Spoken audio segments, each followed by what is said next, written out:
Hello नमस्कार बच्चों। आशा करता हूँ आप सभी बढ़िया होंगे। मैं भी बढ़िया। मैं मनोज कुमार वर्मा, आपका फिजिक्स का टीचर। अ, मैं और आप दोनों लोग मिल के आइए आसान बनाते हैं फिजिक्स को और फिजिक्स को अच्छे से समझते हैं। मैं आप लोगों को भरोसा दिलाता हूँ, आशा देता हूँ कि मैं जो भी पढ़ाऊँगा वो नीट के लिए मोर देन इनफ होगा। और आइए आराम से पढ़ते हैं दोनों लोग, मस्ती में आराम आराम से पढ़ेंगे, आराम आराम से समझेंगे हर एक चीज़ों को। जो भी हमारे सिलेबस के अंदर होगा उससे थोड़ा सा ऊपर ही जाएंगे, नीचे नहीं। जितना कंटेंट है पूरा का पूरा आप लोगों को देने के लिए भरपूर कोशिश 100% मैं अपना दूंगा। और मैं आशा करता हूँ कि आप लोग भी मेरे साथ बने रहेंगे, सपोर्ट करेंगे। ठीक है, थैंक यू। फिर आइए हम लोग शुरू करते हैं, एक नया सा चैप्टर स्टार्ट करते हैं जिस चैप्टर का नाम है unit and measurement. Unit and measurement. आशा आराम आराम से पढ़ेंगे, धीरे धीरे पढ़ेंगे और समझेंगे। यूनिट एंड मेजरमेंट मैं सबसे पहले आप लोगों से इस चैप्टर में सबसे पहले हम लोग शुरू करते हैं फिजिकल क्वांटिटी। फिजिकल क्वांटिटी क्या होता है? फिजिकल क्वांटिटी ऐसी क्वांटिटीज, दोज, साथ के साथ लिखते लिखते चलेंगे। Those quantities which can be measured. ऐसी क्वांटिटीज जिसको हम लोग मेजर कर सकते हैं, ऐसी क्वांटिटीज को फिजिकल क्वांटिटी कहा जाता है। ठीक है, जैसे एग्जाम्पल के लिए मैं आप लोगों से बात करूं, एग्जाम्पल के लिए बोलूं तो जैसे हो गया मास। आप लोग खुद से सोचिए कि किसी ने आपको बोला कि जाके 1 किलो आम लेके आओ। आम का गर्मी का सीजन है, गर्मी का सीजन है तो आम जाहिर सी बात है मिलता है। तो कोई बोला आपसे कि 1 किलो आम लेके आओ, तो कैसे बोल सकता है कोई? क्योंकि मेजर कर सकते हैं तब तो कोई एक नंबर और उसके साथ यूनिट मिला के, मतलब कोई फिक्स चीज बोल दिया कि नहीं 1 किलो ही आम लेके आओ, क्योंकि मेजर किया जा सकता है। 1 किलो की जगह पे मैं 4 किलो बोलूँ फिर भी मेजर किया जा सकता है। तो मास को भी मेजर किया जा सकता है। कैसे मेजर किया जा सकता है? उसको वेइंग मशीन से। किससे? वेइंग मशीन से। जैसे दूसरा देखें, लेंथ।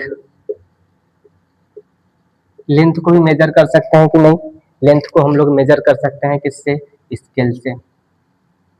जैसे टेम्परेचर हो गया, टेम्परेचर को हम लोग मेजर कर सकते हैं थर्मामीटर से। ठीक है, जैसे करंट को मेजर कर सकते हैं। करंट को मेजर कर सकते हैं कि नहीं? बताइए जल्दी से जल्दी से जल्दी से जल्दी से जल्दी से बताइए, जल्दी से जल्दी। ये बात, ये सही सही बोला, सही बोला। एम्पियर से। ठीक है, एम्पियर से माप सकते हैं ना? एम मीटर से पगलो, एम मीटर से। एम्पियर तो उसका यूनिट है ना भाई, एम मीटर से माप सकते हैं। जैसे और देखते हैं स्पीड को। स्पीड को कभी आप लोग मापे हो, नहीं मापे हो? देखो जल्दी बताओ, जल्दी बताओ, जल्दी से जल्दी से जल्दी से। स्पीड कभी मापे हो, नहीं? अरे बहुत सारे लोग बाइक चलाते होगे बे। बाइक कभी ना कभी, बाइक गाड़ी कोई कोई तो चलाया होगा ना, तो उसमें स्पीडोमीटर लगा होता है। स्पीडोमीटर से हम लोग स्पीड देखते हैं कि नहीं, कितने पर आवर के स्पीड से गाड़ी चल रही है। तो स्पीडोमीटर से हम लोग माप सकते हैं। ठीक है, किससे? स्पीडोमीटर से। ठीक है, ये कुछ एग्जांपल्स हैं जिसको आप लोग देखिए कि हम लोग किसी न किसी तरीके से इसको जो है तो मेजर कर सकते हैं। ठीक है, ऐसी क्वांटिटीज मैं फिर से आप लोगों को समझाता हूँ कि ऐसी क्वांटिटीज जिसको हम लोग मेजर कर सकते हैं, माप सकते हैं, ऐसी क्वांटिटीज को फिजिकल क्वांटिटी कहा जाता है। जैसे एग्जांपल के लिए फिजिकल क्वांटिटी, कुछ फिजिकल क्वांटिटीज के नाम लिखा है, जैसे कि हो गया मास। मास को माप सकते हैं वेइंग मशीन से। लेंथ को माप सकते हैं, मतलब मेजर कर सकते हैं। ठीक है, जैसे लेंथ को स्केल से, टेम्परेचर को थर्मामीटर से, करंट को एमीटर से, स्पीड को स्पीडोमीटर से। हम लोग ऐसी क्वांटिटीज जिनको हम लोग मेजर कर सकते हैं उसको फिजिकल क्वांटिटी कहते हैं। ठीक है, फिर आइए देखते हैं फिजिकल क्वांटिटीज को दो बेसिस पे, अलग अलग बेसिस पे, अलग अलग पार्ट्स में डिवाइड किया गया है। जैसे एक होता है डिपेंडेंसी के आधार पे। किस पे? डिपेंडेंसी के आधार पे। दो बेसिस पे। पहला वाला है डिपेंडेंसी के आधार पे। Dependency on the basis of dependency. एक होता है दूसरा on the basis of direction या डायरेक्शनल नेचर। अलग अलग पार्ट्स में डिवाइड किया गया है। डिपेंडेंसी के आधार पे आप लोग देखेंगे तो एक होता है फंडामेंटल, एक होता है डिराइव्ड। ठीक है, पहले लिख लीजिए थोड़ा सा, फिर मैं आगे आप लोगों को समझाता हूँ। इसमें एक होता है स्केलर, इसमें एक होता है वेक्टर। तो ये जो डायरेक्शनल नेचर के आधार पे जो होता है वेक्टर, इसको हम लोग अलग चैप्टर बना के पढ़ते हैं, जिस चैप्टर का नाम ही होता है वेक्टर। ठीक है, इसको हम लोग, मैं थोड़ा सा आप लोगों को ऊपर ऊपर की चीजें बता देता हूँ, थोड़ा सा माल ऊपर ऊपर का दे देते हैं। ठीक है, गहराई में बाद में चलेंगे, पहले आप लोग ऊपर ऊपर से देखिए कि जो स्केलर होता है, scalar quantity, scalar physical quantity जिसका जो होता है, इसके पास सिर्फ और सिर्फ मैग्नीट्यूड होता है। क्या होता है? मैग्नीट्यूड, ओनली मैग्नीट्यूड होता है इसके पास। डायरेक्शन, इसके पास डायरेक्शन नहीं होता है।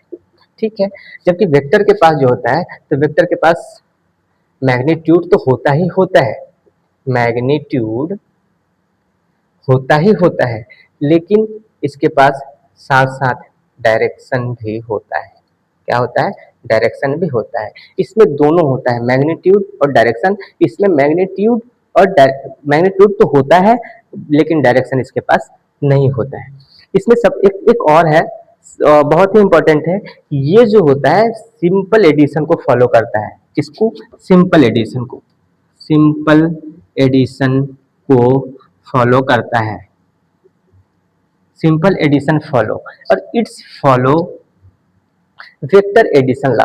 जैसे सिंपल एडिशन की बात करें तो आप लोग देखें कि अगर मैं बोल दूं कि 5 केजी आम, 5 केजी मैंगो, एंड अगर मैं बोलूं 6 केजी मैंगो, जैसे जैसे ये वाला आम आपकी दीदी लेके आई और ये वाला चाचा लेके आ गए। ठीक है, और दोनों मिला के आप लोगों ने दोनों इकट्ठा रख दिया। अब आप लोग ये बोले कि टोटल मिला के कितना मैंगो हो गया, तो अब सीधे सीधे इन दोनों के केजीज को, इन दोनों के वेट को ऐड कर देंगे, सीधे सीधे 5 + 6 कर देंगे, और जो हो जाएगा तो वो आंसर हो जाएगा। ठीक है, 11 आएगा जो भी है। तो मतलब ये इसका जो है, इसका एडिशन सिंपल एडिशन को फॉलो करता है। इसमें कोई डायरेक्शन का, क्योंकि इसमें डायरेक्शन तो होता नहीं है, सिर्फ मैग्नीट्यूड होता है, और मैग्नीट्यूड को ऐसे ही सिंपल सिंपल ऐड कर देंगे, जो जैसे एडिशन आप लोग शुरू से करते हुए आ रहे हैं, सिर्फ वैसे ही। लेकिन वेक्टर वाले में क्या होता है? वेक्टर वाला वेक्टर एडिशन लॉ को फॉलो करता है, वेक्टर एडिशन लॉ को फॉलो करता है। ठीक है, it's follow vector addition law. ठीक है, वेक्टर एडिशन लॉ क्या होता है? जैसे मैं आप लोगों के लिए एग्जांपल के लिए बोलूं, थोड़ी देर के लिए समझिए कि एक ब्लॉक है, ये एक ब्लॉक है। ठीक है, इस ब्लॉक पे मैंने यहाँ पे फोर्स लगाया, F इक्वल टू F1 कितना लगाया यहाँ पे? 20 न्यूटन। ठीक है, यहाँ पे बैकवर्ड डायरेक्शन में मैंने फिर से फोर्स लगाया, कितना? 10 न्यूटन। ठीक है, अब आप लोग देखिए, अगर मैं F नेट की बात करूं तो इसमें डायरेक्शन होता है, और डायरेक्शन को किसी एक को पॉजिटिव लो तो किसी एक को नेगेटिव लेना पड़ता है। अगर इसके पास डायरेक्शन है तो इसमें डायरेक्शन दिखाना पड़ता है, तो इधर अगर नॉर्थ मानो तो इधर साउथ, इधर ईस्ट और इधर वेस्ट। ठीक है, सॉरी, ईस्ट और वेस्ट। ठीक है, अब इसमें अगर इसको मैं पॉजिटिव ले रहा हूं तो इसको निगेटिव लूंगा। ठीक है, अगर ऊपर को पॉजिटिव ले रहे हैं तो नीचे वाले को निगेटिव लेना पड़ेगा। ठीक है, तो ये क्या होता है डायरेक्शन में, ये सीधे सीधे ऐड नहीं होता है। आप लोग देखिए कि अगर इधर का 20 न्यूटन लग रहा है, उधर 10 न्यूटन इधर लग रहा है, तो कुछ फोर्स कैंसिल आउट हो जाएंगे। ठीक है, और उसमें सब्ट्रैक्ट हो जाएगा, तो 20 एफ नेट कितना हो जाएगा? 20 प्लस ये जो होता है तो निगेटिव का वैल्यू होगा, क्योंकि निगेटिव डायरेक्शन में लग रहा है, तो यहाँ पे -10 हो जाएगा और टोटल हो जाएगा 10 न्यूटन। तो एफ नेट कितना हो जाएगा इसमें? 10 न्यूटन, क्योंकि कैंसिल आउट हो जाएगा ना, सिंपल सिंपल सा, क्योंकि इसमें डायरेक्शन है। अगर मैं थोड़ी देर के लिए बोलूं कि एक लड़का इधर मेरे को खींच रहा है पकड़ के इस डायरेक्शन में, और एक कोई लड़का इस डायरेक्शन में मेरे को पकड़ के खींच रहा है, एफ नेट कितना हो गया? मैं किधर को जाऊंगा? जिधर फोर्स ज्यादा लग रहा होगा, जिधर का लड़का ज्यादा मोटा तगड़ा होगा, जिसके पास जितना ताकत होगा, मैं उधर की तरफ खींचा चला जाऊंगा। लेकिन फोर्स तो इधर भी लग रहा है ना। टोटल दोनों फोर्स करके अगर मैं बोलूं, तो अगर इधर 20 लग रहा है, इधर 10 लग रहा है, तो 30 न्यूटन है। लेकिन मैं किसी एक तरफ की बात करूं तो इधर क्या है, एफ नेट में 10 न्यूटन ही बचा। तो कहने का मतलब कि वेक्टर एडिशन में अभी जिसको समझ में नहीं आया तो इसको छोड़ दीजिए। ये वाला पार्ट हम लोग फिर और बहुत ही आसान तरीके से और आराम आराम से बहुत गहराई में डेप्थ में जाके इसको अभी और पढ़ेंगे। इसलिए बहुत ज्यादा आप लोग इसमें परेशान मत होइए। अभी हम लोगों की यूनिट एंड मेजरमेंट के चैप्टर में अभी ये वाला हम लोगों के लिए ज्यादा इंपॉर्टेंट है, ठीक है। तभी आप लोग ज्यादा लोड ना लें, बहुत ही आसानी तरीके से पढ़ाएंगे। अभी समझाने का कोई मतलब है भी नहीं, क्योंकि बहुत लोग अभी क्या है कि फ्रेशर्स होंगे अभी अभी, तो उन लोगों को समझ में नहीं आएगा कि क्या पॉजिटिव क्या निगेटिव बता रहा है मास्टर, बक बक बक बक कर रहा है चुपचाप। तो कोई नहीं, बस इतना आप लोग समझ लीजिए कि डायरेक्शन के बेसिस पे दो पार्ट्स में डिवाइड किया गया है, एक वेक्टर और एक स्केलर, ठीक है। और डिपेंडेंसी के आधार पे दो पार्ट्स में डिवाइड किया गया, एक फंडामेंटल और एक डिराइव। फंडामेंटल क्या होता है, ये इंडिपेंडेंट होता है बच्चों। क्या होता है, ये इंडिपेंडेंट होता है, ठीक है। और ये डिपेंडेंट होता है। कैसे, पहले आप लोग एग्जाम्पल लिख लीजिए इनके, इसके बाद फिर मैं बताता हूँ। फंडामेंटल के एग्जाम्पल जैसे mass, length, temperature, current, luminous intensity, amount of substance.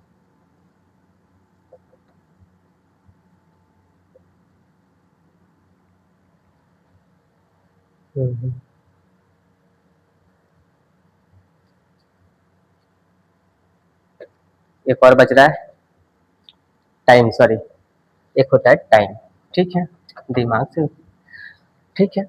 ये फंडामेंटल, फंडामेंटल जो होता है, तो फंडामेंटल के एग्जांपल है, ये 7 इन नंबर होते हैं, 7 इन नंबर, ठीक है। 7 मतलब होते हैं फंडामेंटल फिजिकल क्वांटिटीज के एग्जांपल, 7 होते हैं। इनके अलावा जितने भी हैं, जितने बचे अभी तक फिजिकल क्वांटिटी पूरी फिजिक्स में यूज हो रहे हैं, सारे के सारे डिराइव्ड फिजिकल क्वांटिटीज में आ जाएंगे। याद करने का मैं तरीका बता रहा हूँ, ये 7 याद हो गए तो बाकी जितने बचे आप लोग डिराइव्ड में उसको याद कर लीजिएगा, ठीक है। और कैसे ये डिपेंडेंट है और कैसे इंडिपेंडेंट, ये समझते हैं अभी। जैसे मान लीजिए, ये टाइम को देखने के लिए हम लोगों को किसी में मल्टीप्लाई, किसी में ऐड सब्सट्रैक्ट करने की जरूरत नहीं पड़ती, सीधी सी बात है, टाइम हमको देखना है, घड़ी में हम लोग उठाए और टाइम देख लिया, बस बात खत्म। ये इंडिपेंडेंट है, इनके फार्मूला इनको पढ़ने के लिए किसी की डेरिवेशन की, किसी से समझने की, किसी के पास मतलब कि एक्सपेरिमेंट करने की जरूरत नहीं पड़ती है, समझ में आया। इनको इंडिपेंडेंटली पढ़ा जाता है, इंडिपेंडेंटली समझा जाता है। जबकि ये डेराइव्ड वाले जितने भी हैं, जैसे एग्जांपल के लिए बोल दूं, वेलोसिटी, डिस्टेंस, डिस्टेंस हो गया, डिस्प्लेसमेंट हो गया, हाँ, डिस्टेंस हो गया, डिस्प्लेसमेंट हो गया, वेलोसिटी हो गया, स्पीड हो गया,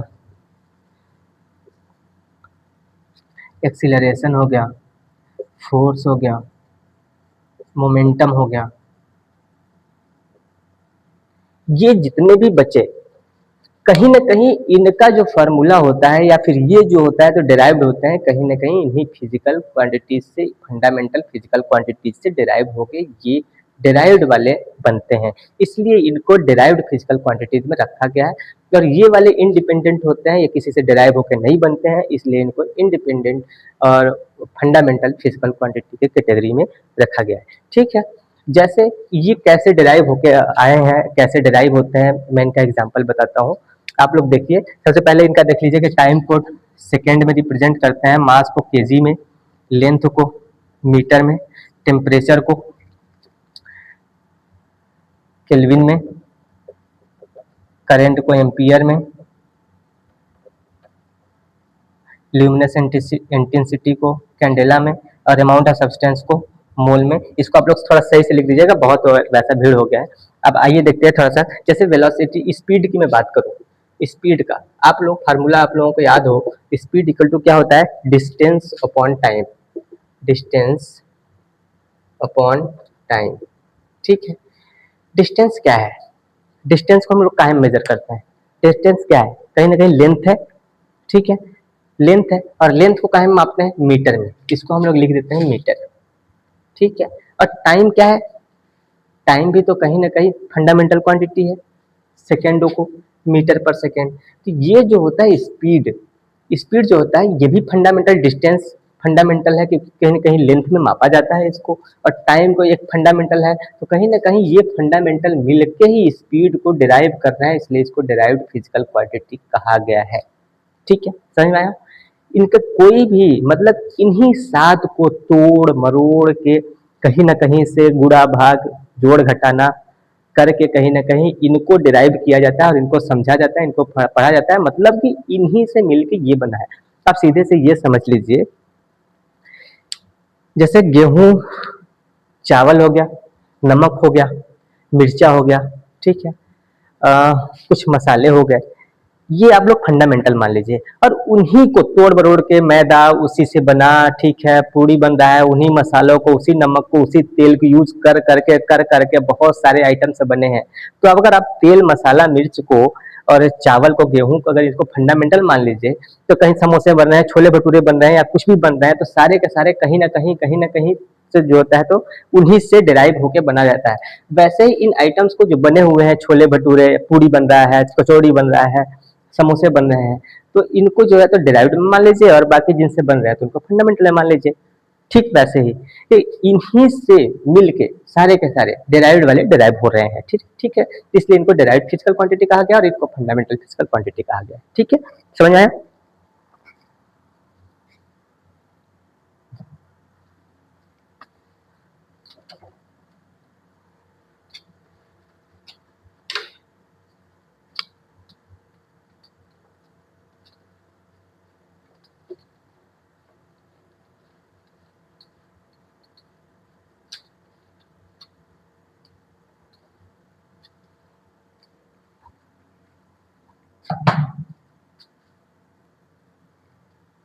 अब देखिए, कुछ सवाल आते हैं, बहुत ही आसान आसान से। इसमें आप लोगों को बोला है कि फंडामेंटल फिजिकल क्वांटिटीज इन ऑप्शंस में से कौन सा फंडामेंटल फिजिकल क्वांटिटीज हो सकता है।